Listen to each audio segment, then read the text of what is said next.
तो आ ही गए ना टाइटल पढ़ के। ऑब्वियसली टाइटल में स्टोरी टाइम था तो तुम लोगों को आना ही था, क्योंकि बाकी वीडियोस कहाँ तुम्हें उतने अच्छी लगती हैं। अब जैसा कि तुम लोगों को पता है कि ये वीडियो स्टोरी टाइम है, तो मैं थोड़ा सा और अच्छे से बता देती हूँ। स्टोरी टाइम नहीं है, स्कूल स्टोरी टाइम है। और स्कूल स्टोरी क्यों, ये एग्जाम का स्टोरी टाइम है, क्योंकि एग्जाम तो आ ही चुका है।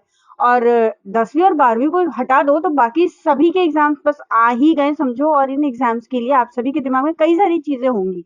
अब अभी तो मतलब कोरोना के चक्कर में बहुत कुछ नॉर्मल नहीं लग रहा, लेकिन अब इससे पहले हम लोगों ने जिस तरीके से एग्जाम्स दिए हैं, स्पेशली जो बोर्ड्स के साल थे उस समय जैसे एग्जाम्स दिए हैं ना, उस समय के इतने सारे किस्से कहानियां हैं हमारे पास कि अभी एक ही काफी रहेगा। आज के लिए एक ही शुरू करेंगे। तो शुरू करते हैं अपनी अपनी ये स्पेशल एग्जाम वाली स्टोरी। तो ये बात है उस जमाने की जब हम 10th के प्री बोर्ड्स की तैयारी कर रहे थे। अब 10th का प्री बोर्ड ऐसा, मतलब क्लास 10th है तो हाइप तो ऐसी बनी रहती है जैसे पता नहीं क्या होने वाला है। लाइफ का सबसे सबसे इंपॉर्टेंट और सबसे डिफिकल्ट एग्जाम 10th का बोर्ड ही होने वाला है। और उसके प्रिपरेशन के लिए प्री बोर्ड तो उससे डिफिकल्ट रखा जाएगा, क्योंकि जो बच्चा प्री बोर्ड में पास नहीं हो सकता उसके लिए 10th बोर्ड के तो सपने देखना भी गलत होता है। अब ऐसा ही कुछ न जाने कितनी सारी दुहाइयां और बातें सुनते सुनते हमने क्लास 10th के इतने महीने निकाले थे, और अब आ गया था एंड का टाइम जब प्री बोर्ड शुरू होने थे। तो अब प्री बोर्ड शुरू होना है, सभी टीचर्स ने एकदम माहौल बना रखा है कि सर चारों ओर मतलब एकदम ऐसी दहशत है कि भाई प्री बोर्ड्स आ रहे हैं। अब ये सब तो एक तरफ, और दूसरी तरफ होती है सबके अंदर अपनी अलग वाली जो खुजली मचती है, कुछ ऊट पटांग हरकतें करनी है। और वो ऊट पटांग हरकतें किसी भी लेवल तक जा सकती हैं। अब जब एग्जाम्स की बात हो रही है तो एग्जाम्स में चीटिंग की बात ना हो, ऐसा कैसे हो सकता है। अब आप सभी ने अलग अलग तरीके के चीटर्स को देखा है। उन लोगों को जो एग्जाम में आपको पीछे से परेशान करते हैं, या आप जब उन्हें पीछे से परेशान करते हैं, या फिर उन्हें जो फर्रे लेके यानी कि चिट्स लेके जाते हैं, या फिर आप उन लोगों की बात कर लो जो अपनी बॉडी में ही कहीं ना कहीं कुछ कुछ लिख के रखते हैं, एक दूसरे के आंसर शीट छीन लेते हैं, से लेके हर एक चीज टीचर को पटाने की कोशिश करते हैं ताकि वो आपको आंसर देखने दे। लेकिन ये सारी चीजें फिर भी एक लेवल तक समझ में आती हैं। और बाकी ऑनलाइन एग्जाम्स की मैं बात नहीं करूंगी इसमें, क्योंकि ऑनलाइन एग्जाम्स की चीटिंग का लेवल तो एक अलग ही था। वो लेवल हम में से कोई आज तक बीट नहीं कर सकता और आगे आगे भी नहीं कर पाएगा। तो अभी हम बात कर रहे हैं जब चीटिंग की, तो ऐसा ही कुछ चीटिंग का किस्सा है मेरे पास। अब इस समय क्या हुआ, प्री बोर्ड की पूरी प्रिपरेशन चल रही है, हम सभी पढ़ रहे हैं। अब आप लोगों ने अगर मेरी पिछली वीडियोस देख रखी हैं तो आपको पता होगा कि मैं आपको कभी भी बैक बेंचर स्टोरीज नहीं बताती हूँ।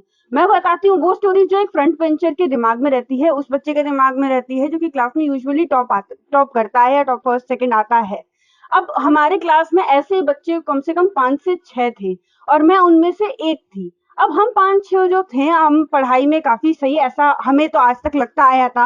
और हम लोगों को पूरा मतलब टीचर से फुल सपोर्ट एकदम अच्छा। वो एक आप इमेजिन कर लो, एक इंटेलेक्चुअल बच्चे के साथ टीचर्स किस तरीके का बिहेवियर रखती हैं, बस वही बिहेवियर हमारे लिए था। We were the favourite among among all the teachers, and इस तरीके का माहौल पूरा रहता था। और पूरी क्लास भी हमें इसी तरीके से ट्रीट करती थी, बहन बहन करके, मतलब एग्जाम के टाइम पे सिर पे चढ़ा के रखती थी।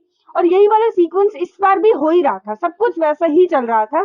तभी हमारी एक मतलब प्री बोर्ड की जो डेट शीट वगैरह आ गई। अब प्री बोर्ड की डेट शीट आ चुकी है, हम सभी पहला प्री बोर्ड देने वाले, क्योंकि इससे पहले कोई एक्सपीरियंस नहीं है। और इन लोगों ने सीधे सीधे बोल दिया है कि अब पहले के जैसे एग्जाम्स होते थे वैसा कुछ नहीं होगा, पूरा आउट ऑफ द बॉक्स आने वाला है, कुछ ऐसा होगा वैसा होगा। इन्होंने कितना हाइप क्रिएट कर रखा था, सारे बच्चे डरे हुए थे। इवन जितने टॉपर्स थे उनके भी दिमाग में कुछ ना कुछ उठपटांग चल रहा था कि अभी क्या होने वाला है, ऐसा क्या वियर्ड हो जाएगा हमारे साथ, ये ऐसा क्या डिफरेंट होगा कि जो हमने अभी तक 9th तक अलग देखा और अभी 10th में कुछ अलग होने वाला है।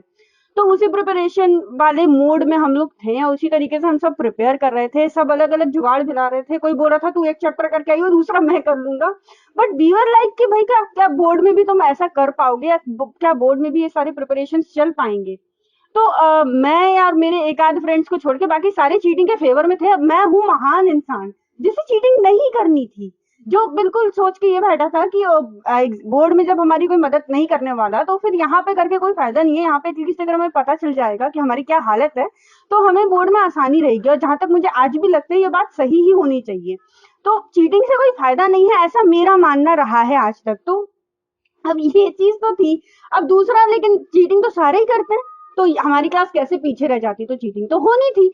अभी उस समय मतलब थर्ड या फोर्थ पीरियड के टाइम पे हमारी साइंस टीचर, जिसके यूजुअली पीरियड जो होता था वो फिफ्थ पीरियड होता था, यानी कि लंच के बाद वाला, उनके पीरियड थर्ड फोर्थ में एक एक्स्ट्रा पीरियड कोई टीचर एब्सेंट थी, अब उतना मुझे याद नहीं, तो वो आ जाती है थर्ड फोर्थ पीरियड में, और उस समय होता है तुम्हारा कुछ ना कुछ कांड। उस समय आपका बता देती है कि मैं अभी तुम्हारे पेपर सेट कर रही हूँ। अब वो पेपर सेट कर रही हैं हमारे सामने बैठ के, और हमें हमें बता भी चुकी हैं। अब यहाँ पॉइंट ये है कि कौन इतना शरीफ है जो झांकने की भी कोशिश ना करे। पर इतना मत सोचो मैं थी इतनी शरीफ, मैं बहुत महान हूँ। मैंने झांकने की तो छोड़ो, कुछ कोशिश नहीं की। मैं अपनी गाइड बुक्स और अपनी बुक्स में लगी हुई हूँ, और बाकी बच्चे ध्यान दे रहे हैं कि मैम वहां पे क्वेश्चन पेपर सेट कर रही हैं। अब चलो वो पीरियड तो कैसे कैसे बस इतनी ही जानकारी के साथ निकल गया कि वहां पे क्वेश्चन पेपर बन रहे हैं, वो भी हमारे बन रहे हैं, और वो बंडल कैसा दिखता है ये हम सब पहचान चुके थे। इवन तो ये बात मुझे भी पता थी कि हमारा वाला बंडल कौन सा है। अब उसके बाद नॉर्मल पीरियड्स वापस जाते हैं, लंच होता है, लंच में फिफ्थ पीरियड साइंस का पीरियड, और मैम वापस आती है क्लास में। अगेन मैम के हाथ में वो बंडल है, और सभी बच्चों के दिमाग में अभी खुराफात है। Maybe I don't know, शायद लंच में उन्होंने कुछ ऊट पटांग प्लान कर लिया है या फिर कुछ और, पर यहाँ पे कुछ तो गड़बड़ चल रही है। मैम जाती है किसी काम से बाहर, प्रिंसिपल या डायरेक्टर किसी ने उन्हें बुला लिया था, तो अपना सामान जो कहते हो वहीं छोड़ के चली गई, और हमारे क्वेश्चन पेपर्स हमारे सामने वाले डेस्क पे सामने पड़े हुए हैं। और उसके अलावा मैम के बैग में काफी सारे और भी बंडल थे, लेकिन हम, जैसा मैंने कहा कि हम हमारे क्वेश्चन पेपर के सेट को बहुत अच्छे से पहचानते थे, तो हमारे क्लास के कुछ सो कॉल्ड इंटेलिजेंट बच्चे जो कि पीछे से फर्स्ट आया करते थे, उनके दिमाग में आया कि यही मौका है, चलिए इस मौके का फायदा उठाते हैं और जरा कुछ करके दिखाते हैं। अब टीचर को भी खुश हो जाएगी, भाई बच्चों के मार्क्स आ गए अच्छे से, अब समझ में तो आ ही गया होगा कि किस चीज का मौका था उन लोगों के पास। तो सारे कोशिश करते हैं कि क्यों ना जाके उस पेपर को एक बार देख लिया जाए, एटलीस्ट इतना तो देख ही लेंगे जितनी देर में कि आप आराम से क्वेश्चन वही सारे कर सकें, आप उतने पास तो हो ही जाए, जो मतलब फेल हो रहे हैं उन्हें पास होने का मौका मिल जाए। बट मैं इस चीज के अगेंस्ट थी, मुझे ये बात बिल्कुल भी सही नहीं लग रही थी, कतई पसंद नहीं आ रही थी ये बात मुझे, कि ये कैसे सोच रहे हो तुम लोग ये सब, क्योंकि ये बोर्ड में तुम्हारा क्या होगा, क्योंकि बोर्ड से इतना डर चुके थे हम लोग कि अब कोई लिमिट बची नहीं थी, हम सारे टॉपर्स डरपोक टॉपर्स थे। नहीं सॉरी, मैं बहुत डरपोक थी इस मामले में, सारे नहीं यार, सारे बाकी आगे बताती हूँ। तो उसके बाद होता ही है कि एक बंदा बैठ चला जाता है गेट पे एज यूजुअल निगरानी करने के लिए, और बाकी दो चार उसके लफंडर दोस्त वहां पे डेस्क के आसपास। अब मेरी है फर्स्ट सीट और मुझे उन्हें रोकना है, क्योंकि भाई क्लास के जिम्मेदार स्टूडेंट होने का, मैम के एक जिम्मेदार स्टूडेंट होने का फर्ज भी तो निभाना है। तो उसे रोकने की मैं कोशिश करूँ कि नहीं ये मत करो, ये गलत है, ऐसा करना सही नहीं है, इससे तुम अपना फ्यूचर बर्बाद कर सकते हो। अब मैं ये कोशिशें करने की पूरी कोशिश में लगी हूँ, लेकिन उन लोगों को तस से मस नहीं होना है।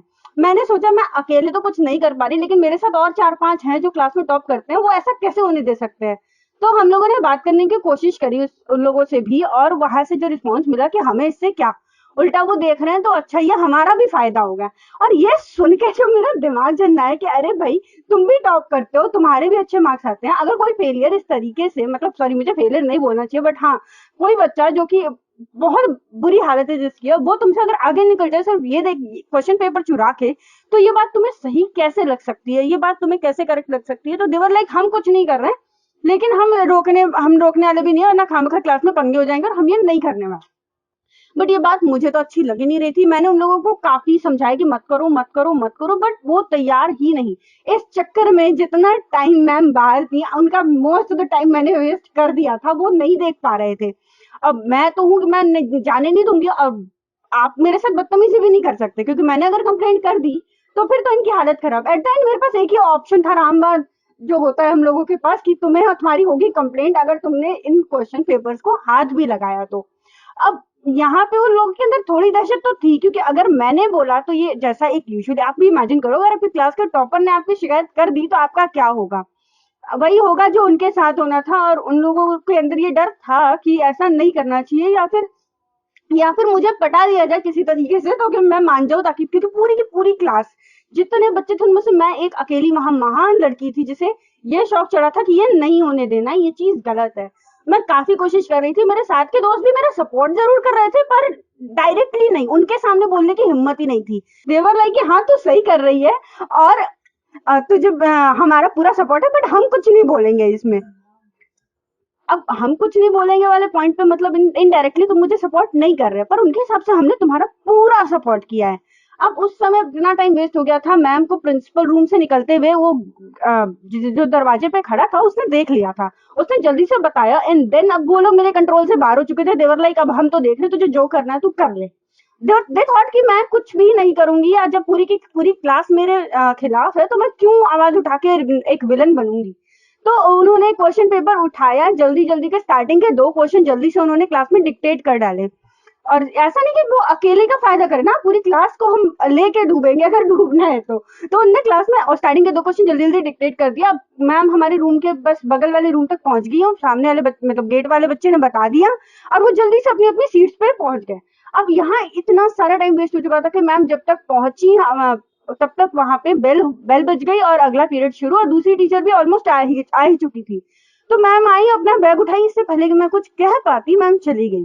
पूरी क्लास को मेरी इस कंडीशन पे बहुत हंसी आई क्योंकि मैं कुछ नहीं कर पाई थी उस समय। और मैं उस समय अगले पीरियड मैथ्स का था और मैं वहां से हिल के कहीं जा भी नहीं सकती थी, क्योंकि जो टीचर मुझे नहीं जाने देती। ऑब्वियस बात थी, शी विल बी लाइक कि क्यों कहीं जाना है, चुपचाप से बैठो, मैं क्वेश्चंस करा रही हूँ, ट्रिगो पे ध्यान दो, वो जरूरी है। तो ये सब चीज वाले सिनेरियो में अब कुछ नहीं हुआ। अब जैसा कि मैंने तुम्हें बताया था कि वो 3rd पीरियड वाली मैम जो थी ना वो एब्सेंट थी, उन्हीं का पीरियड था 8th पीरियड की। अब वो साइंस टीचर को वापस हमारा 8th पीरियड मिल गया और हमारी क्लास की हालत खराब कि ये लड़की तो बता ही देगी। और 8th पीरियड में कुछ वैसा ही हुआ। मैम आई और मैम ने बोला कि सबने प्रिपरेशन वगैरह कर लिया, पूछा कि याद वाद हो गया है, एंड एवरीवन वाज लाइक कि हाँ ठीक है याद हो गया है हमें। तो फिर मैम ने भी, शायद मैम को कुछ काम थे, जो भी था, मैम ने बोला अच्छा एक काम करो, इतने दिन से तुम पढ़ रहे हो, मैम का मूड देखो कितना सही, इतने दिन से तुम पढ़ रहे हो, जाओ आज तुम्हारा गेम्स है। एंड एवरीवन वाज लाइक कि ये कैसा इनाम मिल रहा है हमें कि हमें आखिरी पीरियड में गेम्स मिल रहा है, वो भी 10th के बोर्ड प्री बोर्ड के हफ्ते भर पहले, ऐसे कैसे हो रहा है। तो अब सारे बच्चे धीरे धीरे करके क्लास से निकल रहे हैं, बट मैं वहीं रुकी हुई हूँ। अब क्यों, क्योंकि मुझे तो बात करनी है, और ये लोग अगर मैंने इनके सामने बोला है, मैंने इनको बता दिया है मैं कंप्लेन करूंगी, अब अगर मैं इनके सामने उस समय खड़ी रहती हूँ तो ये अपना बचाव करने की पूरी कोशिश है। आई एम लाइक निकलो निकलो, तुम लोग पहले निकलो, मैं उसके बाद बताती हूँ, जरा मैम को आराम से बताती हूँ क्या हुआ क्या क्या है। तो अब जैसे ऑलमोस्ट सारे बच्चे निकल गए तो 2-4 बच्चे बचे थे, मतलब अब ये शोर मचा के मुझे रोक नहीं पाएंगे, अब मैं बता पाऊंगी। और वैसे भी उन्हें पता है कि मैं बताने ही जा रही हूँ, वो यही बड़बड़ाते हुए जा रहे थे कि ये लड़की बता देगी। और यही हुआ, मैंने गई और मैम को सारी सारी बातें बता दी कि कैसे उन लोगों ने क्वेश्चन पेपर्स खोले। मैंने रोकने की कोशिश करी पर कोई फायदा नहीं हुआ, मैंने कितनी कोशिश करी पर नहीं रुके। अब ये सुन के किसी भी टीचर को गुस्सा आएगा, और वैसा ही हुआ। मैम ने सभी बच्चों को क्लास में वापस बुलाया। क्लास में वापस बुलाते ही सबको बोल दिया सीट पे खड़े हो जाओ। हम सारे खड़े थे, मैं भी खड़ी थी उस समय। और मैम ने पूछा कि क्या इसने जो जो बोला वो सच है, और एवरीवन वाज लाइक हाँ मैम सच है। एंड क्योंकि पता था उन्हें कि अगर उन्होंने झूठ बोला तो कोई फायदा नहीं है, फिर मैम ने बचे हुए टॉपर से भी पूछा कि क्या ये सच है, तुम लोगों ने भी साथ दिया। तो उन लोगों ने बोल दिया कि मैम अगर हम साथ नहीं देते तो ये फिर हमारे साथ बुरा बिहेव करते हैं, हमारे साथ बदतमीजी करते हैं, उठपटांग चीजें बोलते हैं, कुछ ना कुछ करते रहते हैं, या फिर क्लास में खामखा का झगड़ा होता। और ये सब चीज हम नहीं चाहते थे, हमने थोड़ी ना किया, उनने किया, उनसे आप समझो। अब यहाँ ये सब चीजें हो रही थी, लेकिन जैसा मैंने आपको बताया कि वहां 3-4 बच्चे बचे हुए थे जब मैंने शिकायत करी। अब इस शिकायत के दौरान एक और गड़बड़ हुई। अब देखो इस सब सिचुएशन के बाद होना क्या चाहिए था, मेरी पूरी क्लास को मेरे खिलाफ हो जाना चाहिए था और सबको मुझसे चिढ़ जाना चाहिए था, जो कि बहुत ही नॉर्मल था, और मैं इसके लिए खुद को प्रिपेयर कर चुकी थी। पर यहाँ शायद उतना कुछ बिगड़ा नहीं, यहाँ पे मेरी जगह बलि का बकरा कोई और ही बना। अब यहाँ पे क्या हुआ, वहां पे जब वो 4-5 बच्चे जो एंड में बच गए थे मेरे साथ, उनमें से एक लड़की थी जिसने मैम को ऑलमोस्ट मेरे साथ मिलके सारी बातें बता दी। मेरी इस बात में हाँ मिलाई, मेरी बातों को सारा सही ठहराया, और वो वन ऑफ द टॉपर्स ही थी। हाँ एकदम टॉप की नहीं, पर हाँ थी। तो उन सभी में से अब उसने मेरा साथ दिया, तब जब उसने उस समय उन लोगों का साथ दिया था। अब यहाँ पे बात एक तरीके से बिट्रेयल वाली हो गई। मतलब उस समय जब क्वेश्चन पेपर चुराने की बात थी तो कि हाँ हाँ तुम करो, मैं तुम्हारे साथ हूँ, अरे तुझे क्या प्रॉब्लम है, तू कुछ मत बोल, मैं तेरे साथ हूँ, मैं तुम लोगों के साथ हूँ, तुम लोग उठाओ क्वेश्चन पेपर, कुछ गलत नहीं है, फलाने ढिमकाना करके फुल फुल सपोर्ट मारा। And then all of a sudden उसने भी जाके मैम को कंप्लेन कर दी। बाई गॉड, उस दिन उस लड़की को इतने, उस दिन क्या, उस दिन से आगे कई महीनों तक उस लड़की को इतने घुमा घुमा के ताने मिले, और मुझे बोला गया कि इसके अंदर दम तो था कि मुंह पे बोल के गई थी कि ये ऐसा करने वाली है। पर उसने तो पीठ पीछे छुरा भोंका है और न जाने क्या क्या। बाई गॉड, उसने बहुत बहुत कुछ सुना है उसके बाद। और जहां तक मुझे लगता है ना, ये बातें सच भी थी। अगर अगर उसे सच में गलत लग रहा था या अगर उसे कुछ गलत लग रहा था इसमें तो वो मैम को शिकायत कर देती, बट नहीं, उसे तो मैम के गुड बुक्स में भी रहना था और अपने दोस्तों के साथ भी अच्छा बने रहना था, और दोनों चीजें एक साथ कभी नहीं हो सकती हैं। तो उस समय के बाद भाई और बाकी सारी चीजें तो मतलब नॉर्मल हो ही गई, लेकिन एक चीज बड़ी बुरी लगी मुझे यार, वो क्वेश्चन पेपर मैम ने बदला नहीं। बच्चे वो क्वेश्चन पेपर देख चुके थे, स्टिल मैम ने बदला नहीं। आई गेस मैम को थोड़ा सा आलस आ रहा था, बट मेरे हिसाब से क्वेश्चन पेपर अगर बदल जाता तो ज्यादा अच्छा रहता, लेकिन शायद उन्हें भी काफी ज्यादा मेहनत पड़ जाती और उन्हें इन बच्चों से और कुछ अब उम्मीदें रह नहीं गई थी। उन्होंने तो इतने तक कह दिया था कि सिर्फ अपनी मदद क्यों करी, पूरे स्कूल के बाकी सबके भी क्वेश्चन पेपर थे, हम बाकियों के भी साइंस पेपर्स थे मेरे पास, वो भी जाके बांट आते। तो ये सब चीजें हुई। उस दिन जब पूरी क्लास को पनिशमेंट मिली तो मैं भी उस पनिशमेंट का हिस्सा रही, क्योंकि मुझे भी उन्होंने खड़ा कर दिया था कि खड़े रहो फुल टाइम जब तक वो पीरियड ओवर ना हो जाए। इवन इफ मैंने उनको सच बताया, अगर मैंने नहीं बताया होता तो फिर पता नहीं कौन बताता उन्हें, और तो फिर पता नहीं ये बात उन्हें कभी पता होती भी या नहीं। लेकिन ये सारी सीक्वेंसेस हुई और इस तरीके से मेरी क्लास ने एक मजेदार सी चीटिंग को अंजाम दिया जिसके मैं खिलाफ थी। खैर, ये सब चीज होने के बाद ऑब्वियसली आप ये नहीं कह सकते कि आपकी क्लास आपके पूरे फेवर में रही होगी या आपके बेस्ट फ्रेंड्स बन गए होंगे। बिल्कुल नहीं, जो आपके दोस्त थे वो भी आपसे एक हद तक चिढ़ चुके थे, क्योंकि मैंने एक तरीके से उन सभी की शिकायत करी थी। हाँ, उनकी किस्मत अच्छी थी कि उनके पेरेंट्स को नहीं बुलाया गया और ये सब चीजें नहीं हुई, बट अगर ये बात वो टीचर चाहती तो बहुत अच्छे से बढ़ सकती थी और बहुत अच्छे से पूरी की पूरी क्लास की बैंड बच सकती थी। लेकिन यहाँ पे रेपुटेशन की बात थी और टीचर ने हम सभी पे तरस खा लिया, हम सभी पे क्या, उन सभी पे तरस खा लिया, और इस तरीके से वो लोग तो बच गए और फंस गई मैं एक तरीके से, क्योंकि मैं अपने दोस्तों से टोटल कट ऑफ हो गई उसके बाद से ही। एंड देन ये सारी सीक्वेंस फिर धीरे धीरे सब नॉर्मल भी हो गया, बट एक हफ्ते 1.5 हफ्ते तक वो चिढ़ते रहे मुझसे, नाक सड़ा के घूमते रहे कि इस लड़की ने न जाने क्यों शिकायत कर दी। खैर, मेरा इंटेंशन बुरा तो था नहीं, बट एज यूजुअल कभी भी आपके अगर कोई कंप्लेंट करता है तो आप उसके इंटेंशंस की बात तो बिल्कुल नहीं सोचते, स्पेशली जब आप चीटिंग कर रहे हो, और चीटिंग करने वाले को रोकने वाला तो गलत होता है ना। So that is it for today. अगर आप लोगों को मेरी स्टोरी पसंद आई तो इस वीडियो को लाइक कर देना, चैनल को सब्सक्राइब कर देना, बेल आइकन हिट कर देना, और मुझे बता देना कि तुम किसके फेवर में थे। यार चल कोई नहीं, पढ़ लेंगे। पढ़ ले बेटा पढ़ ले, पढ़ ले बेटा पढ़ ले, पढ़ ले बेटा पढ़ ले, एग्जाम अच्छे से कर ले। पढ़ ले बेटा पढ़ ले, पढ़ ले बेटा पढ़ ले, पढ़ ले बेटा पढ़ ले, एग्जाम अच्छे से कर ले। आय हाय ये पढ़ाई, आय हाय ये पढ़ाई, साली किसने बनाई? आय हाय ये पढ़ाई, आय हाय ये पढ़ाई, आय हाय ये पढ़ाई।